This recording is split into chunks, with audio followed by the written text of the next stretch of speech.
सभी चर्चित सीटों पर हमारी नजर रहेगी। स्ट्रांग रूम में क्या कुछ चल रहा है, क्या मतगणना कहां पे कितनी हो रही है, कौन प्रत्याशी आगे है, क्या है रुझान, इस सब पर INS 24/7 की नजर है। आप हमारे साथ बने रहिए। निमाड़ मालवा की 66 सीटों पर, ग्वालियर चंबल की 34 सीटें, मध्य भारत की 36 सीटें, महाकौशल की 38 सीटें,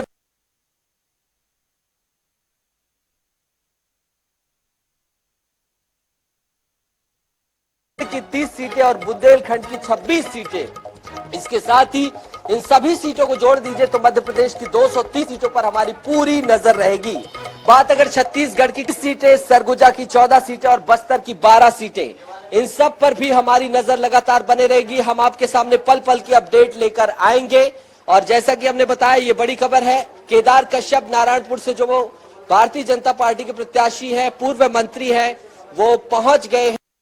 ऐसी क्या आप इस चुनाव मैदान में थे, उसको भाग्य का परीक्षा होगा और यही कारण है कि आज उनके मतदान के पहले अगर मतदान केंद्र की अगर बात की जाए तो मैं इस वक्त बस्तर जिले के जो जो आदर्श महाविद्यालय है वहां पर मैं मौजूद हूं और आप देख सकते हैं कि यही महाविद्यालय में जो है थोड़ी देर बाद ही हो जाएगी। को तीनों विधानसभा के जो मतगणना यही होगी और इसी लेकर तमाम जो सुरक्षा की व्यवस्था की गई। थोड़ी देर पहले ही जो डाक मतपत्र है वो यहाँ पहुंच चुका है और जो अभिकर्ता है वो भी धीरे धीरे अपने जो कक्ष में पहुंच चुके हैं। थोड़ी देर बाद ही यह मतगणना शुरू हो जाएगी। सबसे खास बात यह है नितेश कि जिसे इस मतगणना को लेकर जिसे जितने भी उत्साह देखा जा रहा था लोगों में, वो आज थोड़ी देर बाद ही इनका जो परिणाम है वो सामने आना शुरू हो जाएगा। और यही कारण है कि जो प्रत्याशी है वो भी आप धीरे धीरे इस स्ट्रांग रूम की ओर अब पहुंच रहे हैं। आप जैसे कहा कि नारायणपुर में जीवानंद, मैं आपका रुख करूंगा, लेकिन इस वक्त राजधानी से गौरव शर्मा हमारे सहयोगी हमारे साथ जुड़े हुए हैं। गौरव, क्या बोलता है राजधानी का स्ट्रांग रूम? सबसे ज्यादा चर्चित सीटें राजधानी रायपुर में हैं, क्या कुछ तैयारियां हैं, किन सीटों पर सबकी नजर है, क्या उत्साह दिख रहा है, प्रत्याशी पहुंचे क्या कुछ चल रहा है, कितने बजे से मतगणना है और पहले रुझान कब तक मिल जाएंगे? गौरव, देखिए रायपुर की 7 सीटों के लिए मतगणना शुरू होगी अब से कुछ देर बाद। सीधी तस्वीर हम स्ट्रांग रूम से दिखा रहे हैं, सेज बहार के इंजीनियरिंग कॉलेज से सीधी तस्वीर दिखा रहे हैं जहां पर मतगणना अभिकर्ता जो है वो यहां पर प्रवेश कर रहे हैं। कांग्रेस के और भारतीय जनता पार्टी के साथ साथ जो निर्दलीय प्रत्याशी के भी मतगणना अभिकर्ता है वो यहाँ पर प्रवेश कर रहे हैं। सीधी तस्वीर जो है वो अपने दर्शकों को दिखा रहे हैं। भारतीय जनता पार्टी, कांग्रेस के नेता भी यहाँ पर पहुंच चुके हैं। प्रत्याशियों की अगर बात की जाए तो प्रत्याशी भी अनुज शर्मा हो, पंकज शर्मा हो, तो कई जो प्रत्याशी है वो भी यहाँ पर पहुंच चुके हैं और खासा उत्साह भारतीय जनता पार्टी और कांग्रेस दोनों में देखा जा रहा है। जो सीधी तस्वीर है वो हम दिखा रहे हैं। की बात की जाए तो सुबह 8 बजे से ही बैलेट पेपर्स की सबसे पहले गिनती होगी। इसके बाद में फिर 8:30 बजे से ईवीएम खुलेगा और ईवीएम से गिनती होगी। रायपुर उत्तर विधानसभा सीट के परिणाम सबसे पहले आएंगे क्योंकि यहाँ पर महज 12 राउंड में ही गिनती पूरी कर लिए जाने की संभावना है, जबकि रायपुर ग्रामीण में चूंकि 300 से अधिक बूथ है तो यहाँ पर 22 राउंड तक के गिनती है वो चलेगी। तो इसके परिणाम जो है वो सबसे अंत में आएंगे। रायपुर उत्तर ऐसी सीट है जहां पर त्रिकोणीय संघर्ष है, जबकि रायपुर ग्रामीण में सीधा मुकाबला भारतीय जनता पार्टी और कांग्रेस के बीच है। इसी तरह से रायपुर पश्चिम और रायपुर दक्षिण में भी सीधा मुकाबला भारतीय जनता पार्टी और कांग्रेस के बीच है। रायपुर शहर की 4 सीटों के साथ साथ धरसींवा, आरंग और अभरपुर सीट के लिए भी जो गिनती है वो यही होगी, इसी स्थल में होगी। और यही वजह है कि जो पूरे जिले से मतगणना भी करता है वो यहाँ पर पहुंच चुके हैं। लंबी लाइन है, देखा जा सकता है। कड़ी सुरक्षा की जांच के बाद में ही प्रवेश दिया जा रहा है। जो मतगणना भी करता है ये मोबाइल ले जा नहीं सकते, कागज पेन नहीं ले जा सकते। जो किट उन्हें उपलब्ध कराई गई है राजनीतिक दलों की ओर से, उसी किट को लेकर वो प्रवेश कर रहे हैं। तो कहीं ना कहीं उत्साह का वातावरण भी, साथ ही साथ इस बात को लेकर थोड़ी चिंता भी है कि प्रत्याशी का क्या होगा। अपने अपने दलों को लेकर चिंतित भी हैं। तो कहीं ना कहीं मिला जुला वातावरण जो है वो यहाँ पर देखने मिल रहा है। जी नितेश। बिल्कुल गौरव, हम आपका रुख करेंगे, लेकिन इस वक्त हम मध्य प्रदेश का रुख करते हैं और मध्य प्रदेश में हम ग्वालियर चलेंगे जहां हमारे सहयोगी जावेद खान हमारे साथ जुड़े हैं। जावेद, ग्वालियर चंबल अंचल क्या कहता है, क्या तैयारियां मतगणना को लेकर, सुरक्षा के क्या इंतजाम हैं? क्योंकि मतदान जिस दिन चल रहा था उस दिन दिल्ली में गोलीबारी हुई थी, तो अभी सुरक्षा चाक चौबंद है। और कितने राउंड्स में वोटिंग का इन्होंने, निर्वाचन आयोग ने जानकारी दी है, तमाम चीजें बताएं। ग्वालियर चंबल संभाग में जो पूरी तैयारी है मतगणना को लेकर, और इस समय मैं ग्वालियर में जो स्ट्रांग रूम है वो उस जो एमएलबी कॉलेज परिसर बनाया गया है वहां पर हूं, और यहां पर जो ग्वालियर की 6 विधानसभा सीटों के लिए मतगणना होने वाली है। और सबसे पहले जो 8 बजे जो पोस्टल बैलेट पेपर हैं उनकी मतगणना की जाएगी। उसके बाद 8:30 बजे से ईवीएम मशीनें खोली जाएंगी, और उसके बाद मतगणना का जो पहला राउंड बताया जा रहा है वो करीब 10 से 10:30 के बीच में आएगा। और सबसे बड़ी बात है कि सुरक्षा के लिहाज से यहाँ पर माकूल इंतजाम किए गए हैं, और करीब 2000 पुलिस बल यहाँ पर ग्वालियर जिले में लगाया गया है। और जो प्रेक्षक हैं और जो ऑब्जर्वर हैं वो भी अपनी ड्यूटी पर पहुंच चुके हैं। और सबसे बात है जो पोलिंग एजेंट हैं उन्होंने अपने अपने जो मोर्चा संभाल लिया है। और सबसे बड़ी बात है कि यहाँ पर जो ग्वालियर चंबल संभाग की प्रमुख सीट हैं उस पर सबकी नजर है, उसमें सभी दिग्गज लोगों की प्रतिष्ठा दांव पे लगी हुई है। और जैसे कि एग्जिट पोल आ रहे थे उसके हिसाब से कांग्रेस और बीजेपी दोनों दलों के समर्थक और प्रत्याशी पूरी उम्मीद में है कि उनके प्रत्याशी की जीत होगी। लेकिन ग्वालियर चंबल संभाग में जो एक माहौल देखने को मिल रहा है वो एक राजनीतिक माहौल बिल्कुल अच्छे तरीके से दिखाई दे रहा है। और जो सुरक्षा के साथ साथ और अन्य जो बंदोबस्त किए गए हैं उसमें जो अलग अलग विधानसभा बार जो कर्मचारी और प्रेक्षक और जो निर्वाचन मतगणना कार्य में लगे हुए हैं उन सब की ड्रेस कोड भी बनाया गया है, और सबको अलग अलग ड्रेस के हिसाब से यहाँ पर निर्धारित किया गया है। और अभी मतगणना शुरू होने में समय है, चूंकि अभी 7:20 हुए हैं, और 8 बजे से ईवीएम के पहले जो पोस्टल बैलेट है उनकी गिनती की जाएगी, और उसके बाद फिर आगे जो भी ईवीएम से मशीनें हैं उनका राउंड शुरू होगा। लेकिन जो यहाँ के निर्वाचन से जुड़े अधिकारी हैं उनका कहना है कि पहले जो राउंड होगा वो थोड़ा देर ले। जावेद, हम आपके पास आएंगे, आप तीनों सहयोगी हमारे साथ जुड़े रहिए, लेकिन वक्त है दर्शकों को इंटरेक्ट कराने का न्यूज रूम से। और न्यूज रूम में सबसे पहले हम रुक करेंगे नेशनल डेस्क का, हमारे सहयोगी है शेखर जी हमारे साथ है। आप बताएं कि राजस्थान और तेलंगाना को लेकर क्या तैयारी है, कितनी सीटों पर नजर होगी, और जो ओपिनियन पोल है उसके ऑब्जर्वेशन से कैसे हम पल पल की जनता तक पूरी बात पहुंचाएंगे। देखिए, राजस्थान में 199 सीटों की मतगणना होनी है, और सबसे अहम बात यह है कि ट्रेंड पर नजर होगी। जो पिछले 4 चुनावों का ट्रेंड रहा है उसमें वोट परसेंटेज को लेकर के वोट परसेंटेज अधिक हुआ है तो सरकार भाजपा की बनी है, कम हुआ है तो सरकार कांग्रेस की बनी है। इस बार भी वोट परसेंटेज अधिक रहा है। ऐसे में ये देखना है कि ये ट्रेंड टूटता है या नहीं। अशोक गहलोत के लिए भी ये चुनाव खास मायने रखता है, क्योंकि वो सीएम के रूप में अगर इस बार कांग्रेस की सरकार बनती है तो सीएम के रूप में सबसे लंबे कार्यकाल वाले सीएम बनेंगे। ये उनके साथ एक उपलब्धि होगी। खासतौर पे हमारी निगाह कुछ जगहों पर रहेगी, जैसे सरदारपुरा जहां से अशोक गहलोत चुनाव लड़ रहे हैं, झालरापाटन वसुंधरा राजे और टोंक सचिन पायलट। उसके साथ साथ एक अहम सीट है जो सीएम पद के उम्मीदवार वो भी माने जा रहे हैं बीजेपी की तरफ से, तिजारा की सीट होगी, जो हिंदू मुस्लिम वोटों के ध्रुवीकरण के लिए जानी जाती है, जहां से सांसद बाबा बालकनाथ को भाजपा ने चुनाव मैदान में उतारा है। इन सीटों पर हमारी खास तौर पर नजर रहेगी।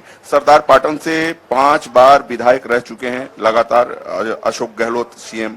उसी तरह वसुंधरा राजे झालरापाटन से 4 बार चुनाव जीत चुकी है। तो ये अहम सीटें होंगी जहां हमारी नजर होगी, और हम पल पल की अपडेट देंगे। कुछ देर में मतगणना शुरू होने वाली है, ऐसे में तय हो जाएगा ट्रेंड बदलेगा या फिर रुझान लगातार आप देते रहेंगे। अगर तेलंगाना को लेकर अपडेट की बात की जाए तो क्या तैयारी है?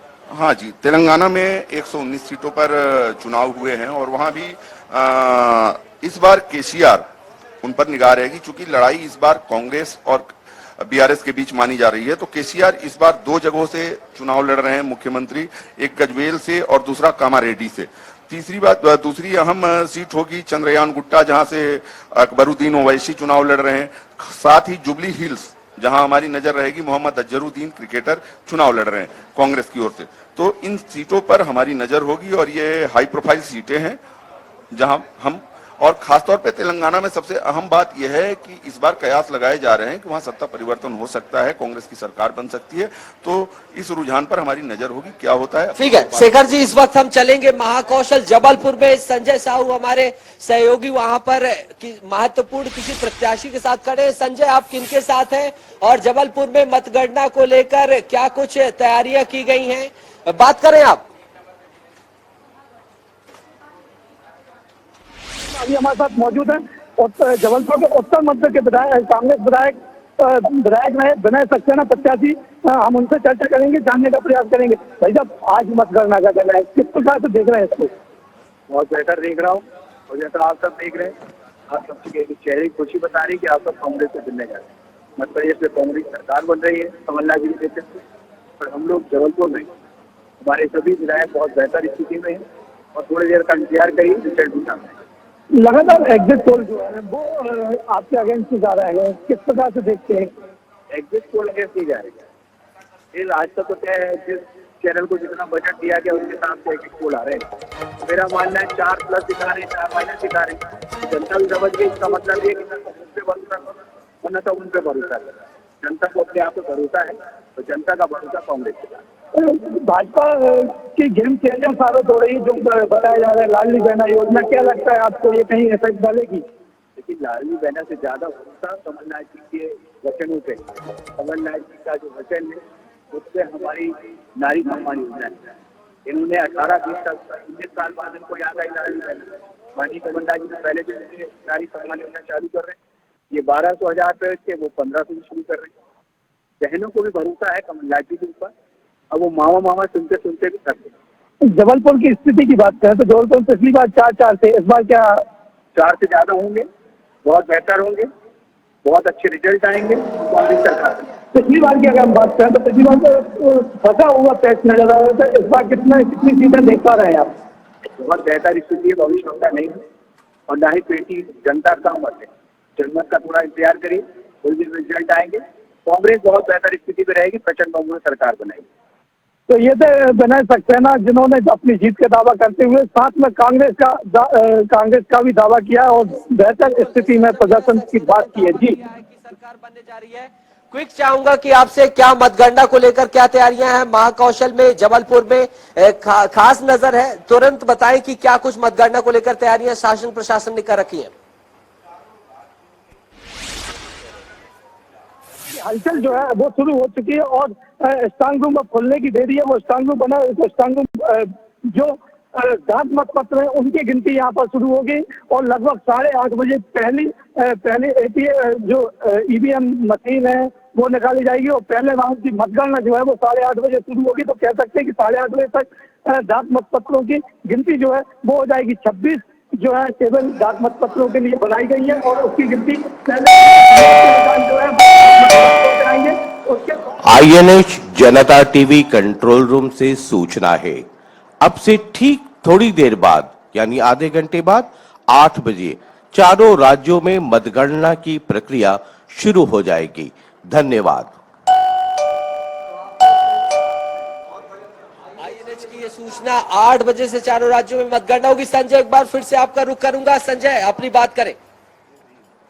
जी बिल्कुल, तो देख सकते हैं कि हलचल जो है वो तमाम प्रकार की नजर आती हुई दिखाई दे रहे हैं। जो प्रत्याशियों के मतगणना एजेंट हैं वो भी पहुंच चुके हैं, वो भी लगातार आते जाते हुए दिखाई दे रहे हैं। और देख सकते हैं कि यहाँ पर जो है जो मतगणना स्थल है वो स्थल पर पहुंचते हुए दिखाई दे रहे हैं। तो कह सकते हैं कि इस बार विशेष व्यवस्थाएं जो है प्रशासन द्वारा की गई है। कोई परिंदा नो फ्लाई जोन घोषित किया गया है और सबसे बड़ी बात जो है कि जो मतगणना एजेंट अंदर जाएगा वो ऑलराइट संजय, हम आपके पास आएंगे, लेकिन इस वक्त इलेक्शन ब्रेकिंग आई है NH 24/7 में। हम दर्शकों को उससे रूबरू करा दें। जी हाँ, इलेक्शन ब्रेकिंग आप देख रहे हैं, जहां छत्तीसगढ़ में आज चुनाव परिणाम है और उसी को लेकर तमाम प्रत्याशी लगातार मंदिर पहुंच रहे हैं, माथा टेक रहे हैं।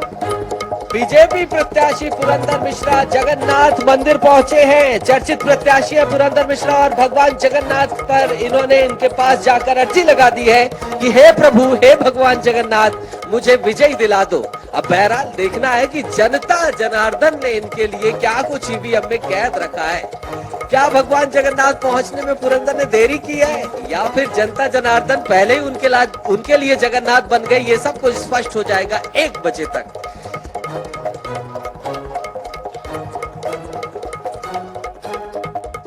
बड़ी खबर आप देख रहे हैं, पुरंदर मिश्र पहुंचे। ठीक है, ये खबर आपने देख ली। अब एक बार फिर से INS 24/7 और हरिभूमि जनता टीवी के आप न्यूज रूम में पहुंच जाइए।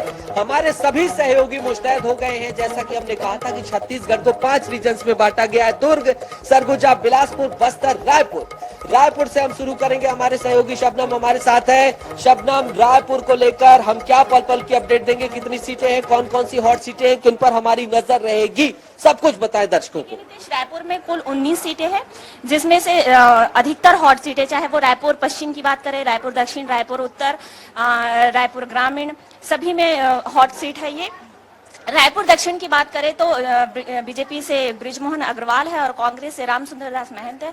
बृजमोहन जो 7 बार के विजेता है, 8वीं बार चुनावी मैदान में है, उनके वो जीत बरकरार रखते हैं या रामसुंदर दास उन्हें कड़ी टक्कर देते हैं, वो हम 8 बजे से के बाद आपको पल पल की अपडेट देते हैं। ठीक है, शबनम ने बताया कि सभी सीटों पर हमारी नजर है, चाहे वो विकास उपाध्याय की सीट की बात की जाए, राजेश मूणत की बात की जाए, रायपुर पश्चिम, उत्तर, ग्रामीण, जहां भी देखे वहां हॉट सीट है। बहरहाल 8 बजे से काउंटिंग शुरू होगी डाक मत पत्रों की, 8:30 बजे CBM की, लेकिन कुछ प्रतिक्रियाएं आई हैं प्रत्याशियों की, वो भी आपको दिखाना जरूरी है। तो सबसे पहले देखिए क्या क्या प्रतिक्रियाएं आई हैं। मतगणना शुरू हो गई है और हमें इस बात का पूरा विश्वास है कि छत्तीसगढ़ की जनता ने कमल फूल का बटन दबाया है, क्योंकि भारतीय जनता पार्टी ने जो महिलाओं के लिए 12,000 रुपए साल का, महीने का 1,000 रुपए देने की घोषणा की है, मोदी जी की गारंटी दी है, साथ में किसानों को एक मुश्त भुगतान की गारंटी दी है, 2 वर्ष का जो बचा हुआ बोनस है उसको देने की गारंटी दी है, और PSC का जो भ्रष्टाचार हुआ है उसके भ्रष्टाचार करने वालों के खिलाफ में कार्रवाई करने की गारंटी दी है। ये बड़े मुद्दे हैं। साथ में विकास की गारंटी दी है, जो 5 साल से छत्तीसगढ़ मरहूम हो गया था विकास से, और वो विकास फिर से शुरू होगा। जो 15 साल छत्तीसगढ़ का विकास हुआ और 5 साल विनाश हुआ, फिर से विकास के रास्ते पर छत्तीसगढ़ को ले जाने के लिए जनता ने वोट दिया है। गांव के लिए, गरीब के लिए, किसान के लिए, मजदूर के लिए, नौजवानों के लिए, महिलाओं के लिए, शासकीय कर्मचारियों के लिए, कि सबका अगर हित में कोई काम कर सकती है तो सिर्फ भारतीय जनता पार्टी काम कर सकती है। आज मतगणना है और हम सब लोगों को पूरा विश्वास है कि ईश्वर की कृपा और जनता का आशीर्वाद छत्तीसगढ़ प्रदेश में और इस क्षेत्र में भारतीय जनता पार्टी को प्राप्त होगा और भाजपा की सरकार स्पष्ट बहुमत के साथ में छत्तीसगढ़ में बनेगी, कमल खिलेगा।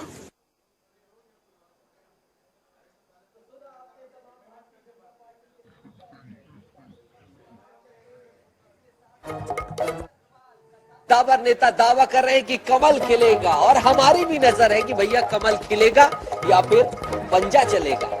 बहरहाल इस सब पर हम बात करेंगे, फिर से आएंगे और प्रतिक्रियाओं को लेकर, लेकिन वक्त है झीलों की नगरी राजधानी भोपाल का रुख करने का, और हमारे सहयोगी दिनेश शुक्ल हमारे साथ जुड़े हैं। जो है आमिर अकील निर्दलीय चुनाव लड़े थे, उनसे बात करेंगे।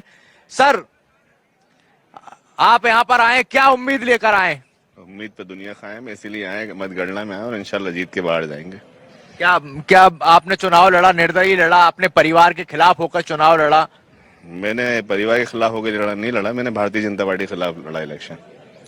तो आपके भतीजे भी अब आपके सामने, तो क्या उम्मीद है? क्या मैंने कहा ना आपसे कि मैंने भारतीय जनता पार्टी के अगेंस्ट में इलेक्शन लड़ा और कोई भी मेरे अगेंस्ट में नहीं था वहां पर। तो ये आमिर अकील थे जो अपने अभिकर्ताओं के साथ यहाँ पहुंचे हैं, और सबसे पहली तस्वीरें हम INS 24/7 पर दिखा रहे हैं। आप देख सकते हैं कि ये पुराने जेल जो है, यहाँ पर मतगणना स्थल बनाया गया है। सुबह से ही जो है जो अभिकर्ता हैं, जो नेता हैं, वो पहुंच रहे हैं। भोपाल की 7 जो सीटें हैं उन पर मतगणना होनी है, और उसके लिए सुबह से ही यहाँ पर जो लाइन लगाकर लगातार अभिकर्ता पहुंच रहे थे, और अब 8 बजे से करीब यहाँ पर जो है वोटिंग शुरू, जो मतगणना है वो शुरू हो जाएगी, और उसके बाद करीब 9 बजे से रुझान आना शुरू होंगे। सबसे पहले बैलेट जो है पेपर खोले जाएंगे, उसके बाद 8 बजे 1 घंटे बाद उसके जो है EVM खोले जाएंगे, उसके बाद रुझान आना शुरू हो जाएंगे। Alright Dinesh, thank you so much for the information. और वक्त है बॉलीवुड स्टार धरसीवा से अनुज शर्मा चुनावी मैदान में छाया वर्मा के विरुद्ध लड़ाई लड़ रहे हैं और कुछ उन्होंने मतगणना से पहले बोला है, आप सुन लीजिए। छत्तीसगढ़ की जिन सीटों पर सबकी निगाहें लगी हुई है उसमें एक धरसीवा सीट भी, यहां से छत्तीसगढ़ी फिल्मों के सुपरस्टार अनुज शर्मा मैदान में है। छाया वर्मा का मुकाबला कर रहे हैं। अनुज शर्मा जी इस वक्त हमारे साथ और मतगणना केंद्र में प्रवेश कर रहे हैं। कितनी उम्मीदों के साथ आप प्रवेश कर रहे हैं? 100% विक्ट्री होगी। भारतीय जनता पार्टी प्रचंड बहुमत से जीतने वाली है धरसीवा भी, और प्रदेश में भारतीय जनता पार्टी की सरकार बनेगी। ऐसे कौन से मुद्दे रहे जिसको लेकर आप जनता के बीच गए और आपको विश्वास है कि जनता ने जनादेश आपके पक्ष में दिया है? विगत 5 वर्षों में क्षेत्र में जो विकास के कार्य हैं पूरी तरह से ठप हो गए थे। गली गली में शराब के कोचिए घूम रहे थे। जनता त्रस्त थी इस सरकार से, इस सरकार के भ्रष्टाचार से त्रस्त थी, उसे छुटकारा पाना चाहती थी। वो वेव दिखाई दे रहा था और आप देखिएगा भारतीय जनता पार्टी की सरकार बनेगी। तो भारतीय जनता पार्टी की सरकार बनने का भरोसा जता रहे हैं। जनादेश मिलने के बाद एक बार फिर हम अनुज शर्मा से मुखातिब होंगे, लेकिन कहीं ना कहीं विश्वास जो है वो इस बात को लेकर बरकरार है कि धरसीवा में भी जीत होगी और प्रदेश में भी भारतीय जनता पार्टी की जीत होगी। कैमरामैन इकराम कुरैशी के साथ गौरव शर्मा, 24/7 रायपुर। अंधेरा हटेगा, सूरज खिलेगा और कमल खिलेगा। सूरज उगेगा, कमल खिलेगा। आप कहेंगे कि सूरज कैसे खिला है? क्यों ना खिले? जब भारतीय जनता पार्टी ने पूरे भारतवर्ष में इतनी प्रचंड जीतें हासिल की हैं, तो सूरज कहीं उनके लिए खिल सा गया। अब छत्तीसगढ़ में खिलता है या नहीं, ये चर्चा का विषय और आज उसी पर पूरी हमारी नजर बनी हुई है। अब दूसरे पॉइंट पर हम आते हैं कि इंदौर में, जो कि औद्योगिक राजधानी के नाम से मशहूर है मध्य प्रदेश में, वहां का हम रुख करेंगे और जानेंगे कि वहां के कलेक्टर ने मतगणना के संदर्भ में बातचीत की है और जानकारी दी है। वो देख लीजिए। लोकतंत्र का सबसे महत्वपूर्ण दिन, जिस दिन मतगणना होती है और प्रदेशवासियों का नया नेता कौन होगा, नई सरकार कौन होगी, यह तय होता है। इस वक्त मैं इंदौर के नेहरू स्टेडियम में मौजूद हूं। मेरे पीछे की ओर आप देख सकते हैं कि यहाँ पे मतगणना शुरू होने में लगभग 1 घंटा बाकी, और अभी सुबह 7 बजे से यहाँ पे जो पोलिंग एजेंट हैं, जो मतगणना के लिए एजेंट बनाए गए हैं, वो आ रहे हैं। इनकी एक एक व्यक्ति की यहाँ पे तलाशी ली जा रही है।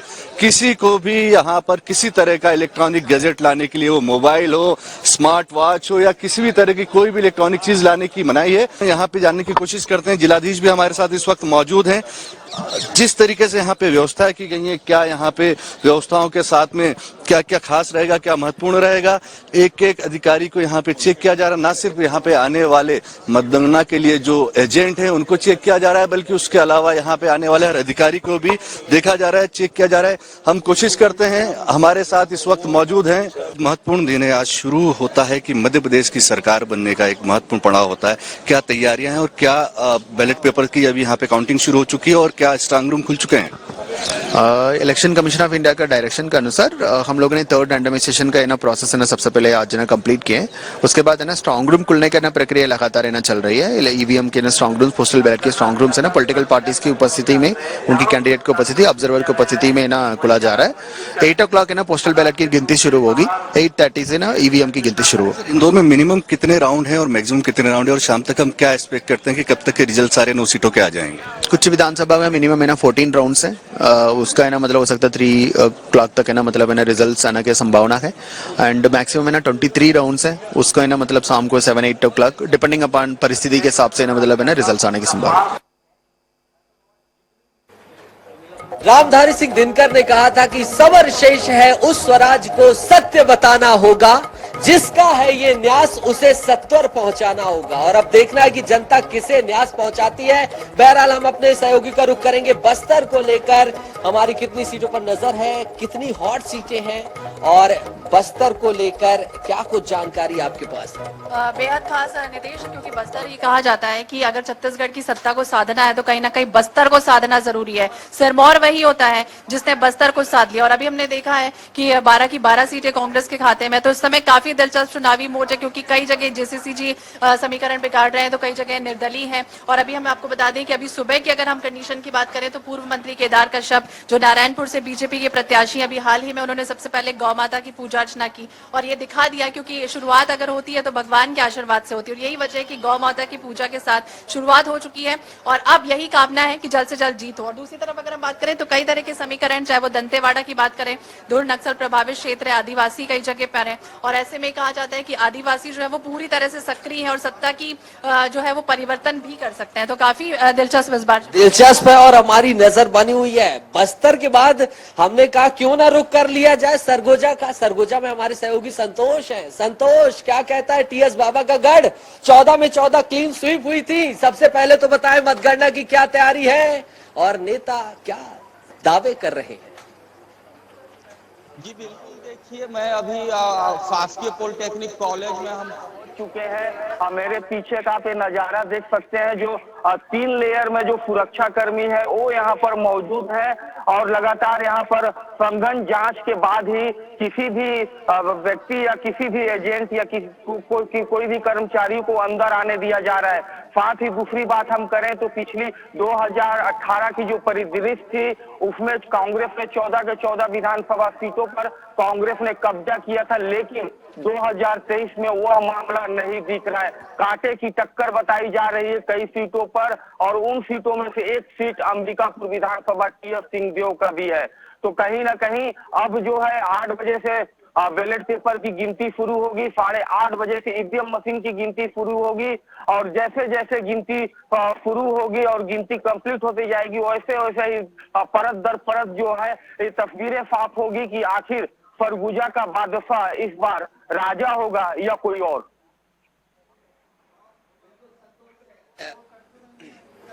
टीएस बिल्कुल, क्या टीएस बाबा की अभी तक कोई प्रतिक्रिया आई है? उनकी लोकेशन? जी बिल्कुल, देखिए जो टीएस सिंहदेव है आईएनएच ने कल ही उनसे बात किया था, उनके दिल्ली दौरे को लेकर भी चर्चा किया गया था और आज के उनके जो प्रोटोकॉल कार्यक्रम उनके बारे में भी हमने चर्चा किया था।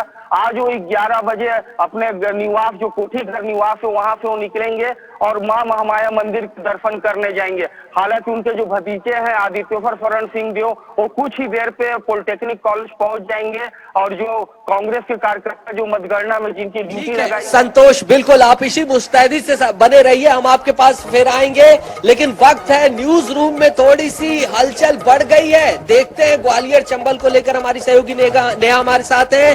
ग्वालियर चंबल को लेकर क्या तैयारी, कितनी सीटों पर नजर है, कौन सी है वो हार्ड सीटें जिन पर जनता को नजर बनाए रखनी चाहिए? ग्वालियर चंबल में हम आज बात करेंगे 8 जिलों की 34 विधानसभा सीटें हैं और इसमें से कम ऐसी 16 से 17 सीटें हैं जो काफी महत्वपूर्ण है और चुनावी परिणाम लाने में ये काफी महत्वपूर्ण भूमिका निभा सकती है, क्योंकि कई दिग्गज ऐसे हैं जो इन सीटों पर प्रत्याशी बनाए गए हैं। हम नरोत्तम मिश्रा की बात करें, इसके अलावा हम जयवर्धन सिंह की बात करें और इमरती देवी की बात करें, बहुत सारी ऐसी हॉट सीटें हैं जहां पर कहीं समधी समधन में लड़ाई है। तो यहाँ पर दिग्विजय सिंह के एक सीट पर भाई है, लखन सिंह और बेटे हैं, तो बहुत ज्यादा इंटरेस्टिंग मुकाबला। बिल्कुल, ग्वालियर चंबल पे नजर रहेगी और बसपा पे भी खास नजर रहेगी क्योंकि समीकरण बिगाड़ती हुई नजर, क्योंकि त्रिकोणीय मुकाबला भी कई सारी सीटों पे होने वाला है। उसके अलावा 2020 में जिस तरीके से उपचुनाव हुए थे उसके बाद कई बार कई नेता बागी भी हो गए थे और कई बार पार्टी बदल वाली सीटें भी बहुत सारी है। तो जितना सारा इंटरेस्टिंग मुकाबला जो है वो ग्वालियर चंबल में होने वाला है और पल पल के अपडेट में आपको नितेश देती रहूंगी।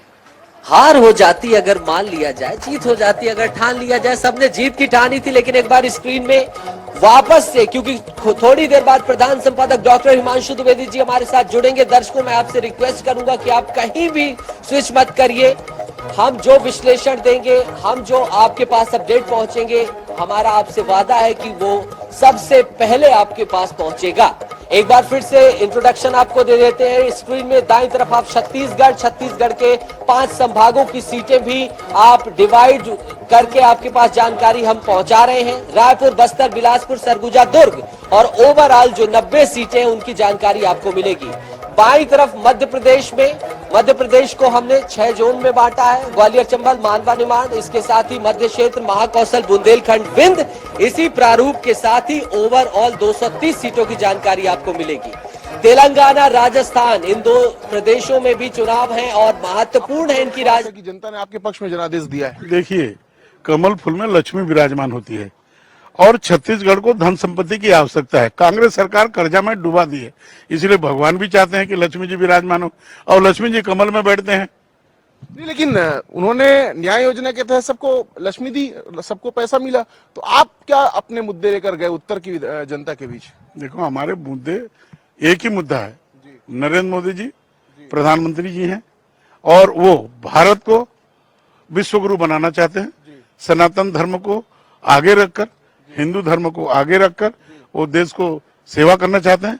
पिछले कई सालों में हमारे 1947 से लेकर के 14 तक विदेश जब हमारे प्रधानमंत्री जाते थे तो वहां के नेताओं के पीछे खड़े होते थे। अभी पहली बार ऐसे हुआ है ये 14 सालों में, ये 10 सालों में, कि हमारे नरेंद्र मोदी जी विदेश जाते हैं तो आगे आगे चलते हैं, उनके पीछे वहां के नेता चलते हैं। मोदी जी के चेहरे को लेकर गए तो जनता जनादेश देगी, विश्वास है? निश्चित। छत्तीसगढ़ में सरकार बनने को लेकर कितने आश्वस्त हैं? 100% हमारी सरकार बन रही, उत्तर से हम जीत रहे हैं। तो उत्तर से जीत रहे हैं और प्रदेश में भारतीय जनता पार्टी की सरकार बन रही कहते हुए पुरंदर मिश्रा नजर आ रहे हैं।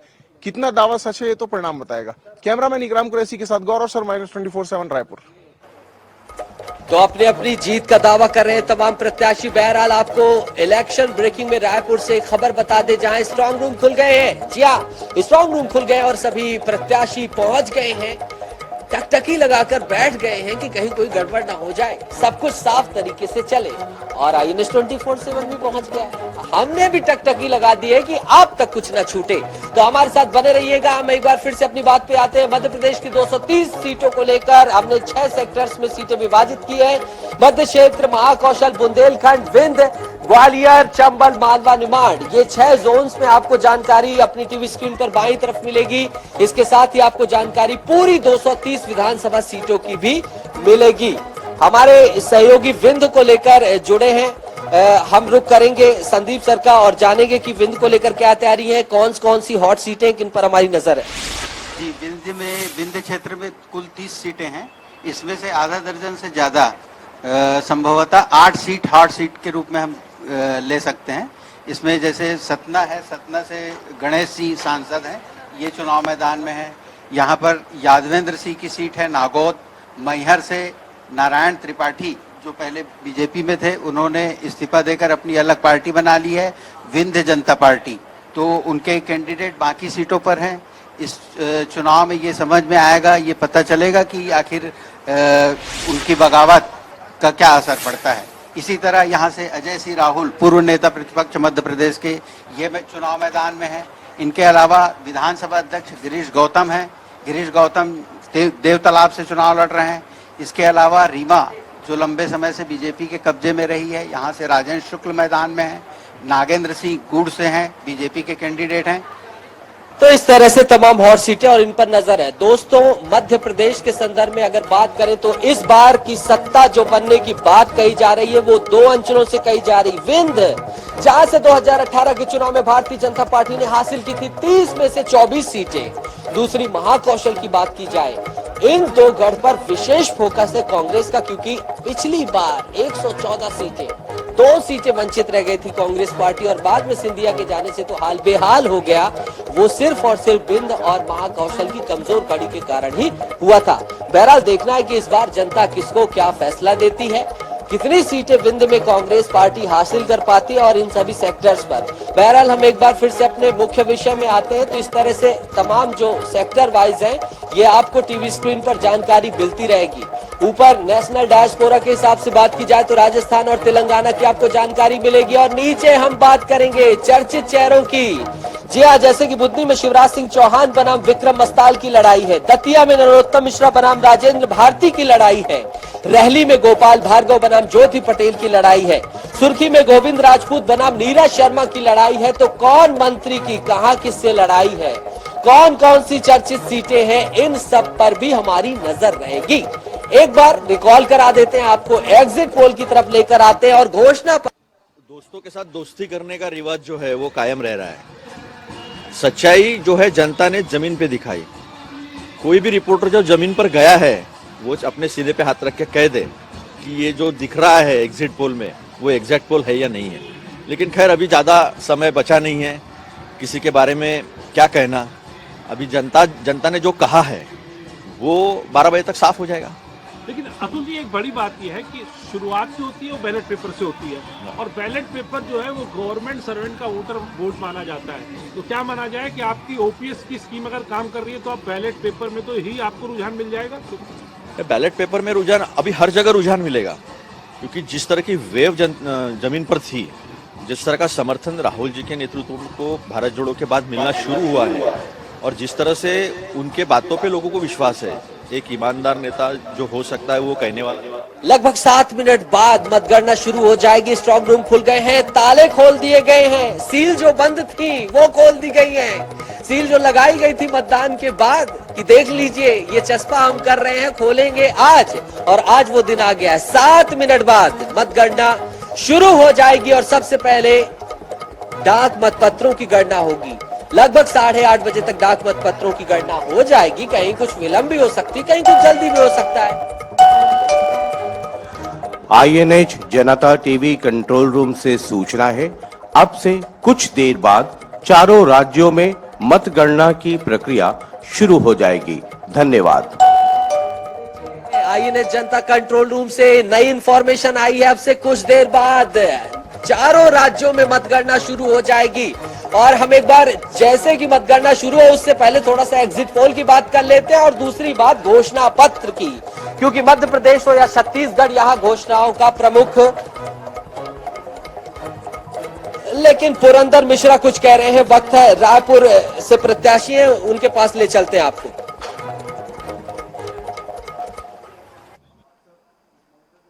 हम 17 तारीख को परीक्षा दे दिए, आज रिजल्ट आना, फर्स्ट डिवीजन हम पास होंगे। आप ऐसे कौन से मुद्दे हैं जिनको लेकर जनता के बीच गए और अब आपको पूरा विश्वास है कि जनता ने आपके पक्ष में जनादेश दिया है? देखिए, कमल फूल में लक्ष्मी विराजमान होती है और छत्तीसगढ़ को धन संपत्ति की आवश्यकता है। कांग्रेस सरकार कर्जा में डुबा दी है, इसलिए भगवान भी चाहते हैं कि लक्ष्मी जी विराजमान हो और लक्ष्मी जी कमल में बैठते हैं।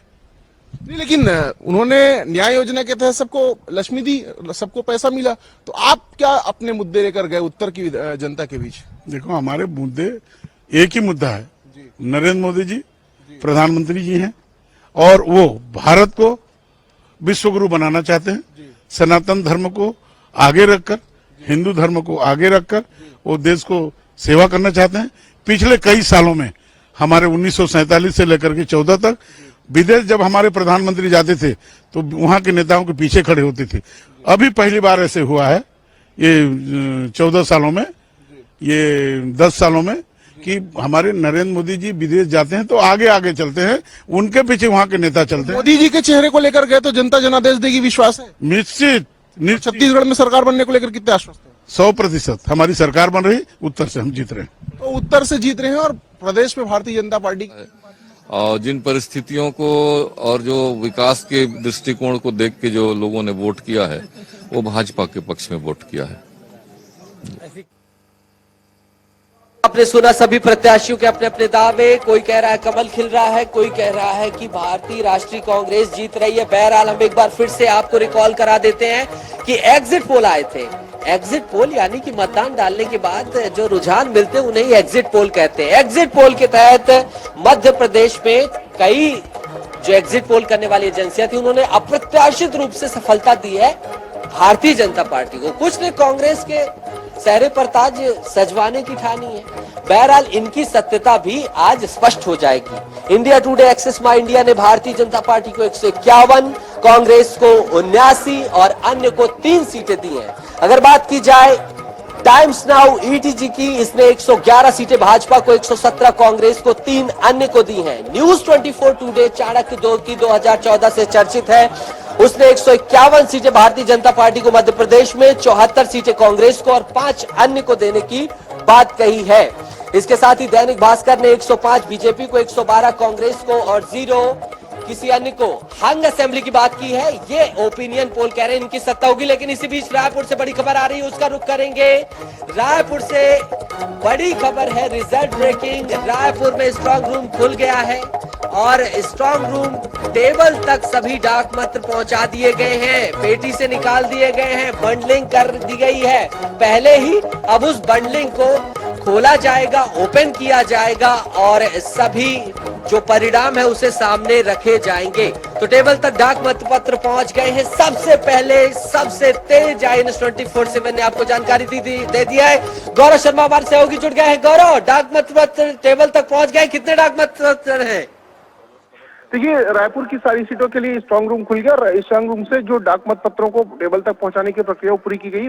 जो निर्वाचन अभी करता है, मतगणना अभी करता है और प्रत्याशी उनकी मौजूदगी में डाक मतपत्र जो है उसकी गिनती अब से कुछ देर बाद जैसे ही 8 बजे का शुरू कर दी जाएगी। यहाँ पर जो प्रत्याशी है और उनके एजेंट है वो भी मौजूद है और डाक मतपत्रों की गिनती के बाद में 8:30 बजे से फिर ईवीएम को पहुंचाने की प्रक्रिया होगी। इसके बाद में पहले जो रुझान है वो आने शुरू होंगे। जी ठीक है गौरव, और बिल्कुल उन रुझानों पर हमारी नजर बनी हुई लगातार, और हम सबसे पहले दर्शकों को दिखाएंगे। इस महत्वपूर्ण जानकारी के लिए आपका बहुत बहुत शुक्रिया।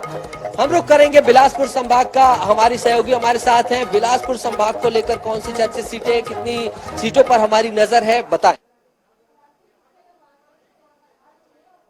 देशाई बता रहा है, इस प्रकार के बयान दे रहे हैं जिनको विश्वास होता है ना, क्लियर कट कहते हैं। ये जो इधर उधर की बातें करते हैं कि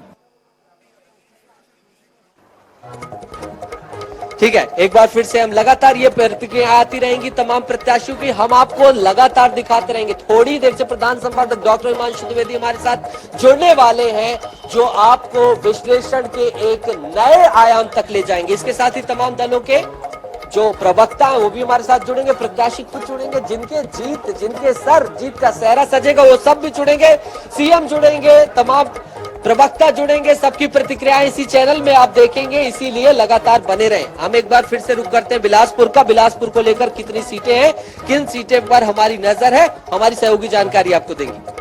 जी नितेश, अगर बात की जाए बिलासपुर सीट की तो बिलासपुर में कुल 8 जिले हैं और 25 सीटें हैं। और सबसे पहले बिलासपुर सीट की बात की जाए तो अमर अग्रवाल है यहाँ से प्रत्याशी भाजपा के, और ठीक उनके सामने शैलेश पांडे जो कि कांग्रेस प्रत्याशी है। अगर बात की जाए इन 25 सीटों की तो 25 सीटों में बहुत सारी हॉट सीटें हैं, जैसे कि नारायण चंदेल भी आपको बता दें बिलासपुर संभाग से ही आते हैं, ऐसे में ये हॉट सीट बन जाती है, उनकी भी जो सीट है। और अगर बात की जाए यहाँ पर कई जगहों पर त्रिकोणीय मुकाबला है, जैसे कि कोटा सीट जेसीसी के प्रत्याशी है रेणु जोगी जो कि अजीत जोगी की पत्नी है, यहाँ पे भी त्रिकोणीय मुकाबला और कई दल बदल के यहाँ पर नेता भी सामने आए हैं, जिसके कारण कई जगह पर त्रिकोणीय मुकाबले देखने को मिलेंगे। तो इन 25 सीटों पर कई जगह ऐसे लगभग 13 सीटें हॉट सीटें हैं जहाँ पर कांटे की टक्कर हमको देखने को मिलेगी। बिल्कुल, दल बदलू 22 विधायकों की टिकट कांग्रेस ने काटी तो अंतागढ़ से अनूप नाग बागी हो गए। ऐसे कई जगह हैं जहां से भारतीय राष्ट्रीय कांग्रेस की बात की जाए या बीजेपी की बात की जाए, दोनों ही दलों से बागी मुस्तैद है मैदान में कि हम अपना पूरा प्रदर्शन परफॉर्मेंस देंगे और पार्टी को एहसास दिलाएंगे कि आपने सही नहीं किया है। आगे चलेंगे हम, लेकिन मध्य प्रदेश के एग्जिट पोल पर थे हम।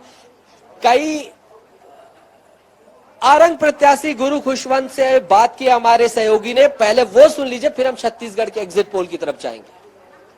आरंग सीट पर भी सबकी निगाहें टिकी हुई है। आरंग सीट से मंत्री शिव डहरिया का मुकाबला कर रहे हैं भारतीय जनता पार्टी के प्रत्याशी खुशवंत साहब, इस वक्त वे हमारे साथ हैं। कितने विश्वास के साथ मतगणना स्थल में प्रवेश कर रहे हैं? 100% विश्वास है। आरंग की जनता में काफी आक्रोश था क्योंकि वहां इतने महिला उत्पीड़न